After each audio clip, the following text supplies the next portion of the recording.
Magandang araw mga kalingap, may panibagong update na naman tayo sa lupa ng isang dalagitang Wallis vendor na si Rose Ann. Pero bago po yan, kung bago lang po kayo sa channel ko, baka naman pwede po, paki-like ang subscribes my channel for more updates.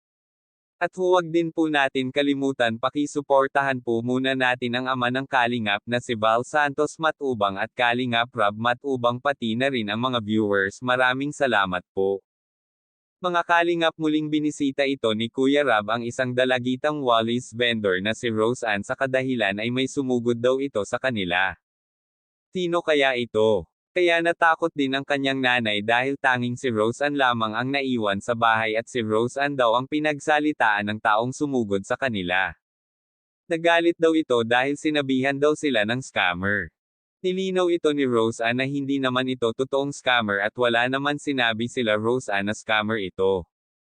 Ngunit may kunting hindi pagkakaintindihan sa pag-uusap nila at hindi lang ito naayos ang papel ng lupa, kaya lang siguro hindi maiwasan na nasabihin ng iba na na-scam sila dito. Kaya humihingi pa rin si Rose Ann ng pasensya sa lahat kung ano man ang hindi nila nagkakaintindihan. Humihingi din ng pasensya si Rose Ann at ang kanyang nanay sa nag-sponsor na nagbigay ng pambili ng lupa dahil ito ay nagkaroon ng problema, pero pinangako nila ito na aayusin nila ito. Kakausapin din ito nila Rose Ann na kung pwede ay ibabalik na lang ang pera na binigay nila dito kapag hindi pa ito naayos ang papel ng kanilang lupa. Hanggang dito na lang po mga kalingap, thank you for watching and God bless us all.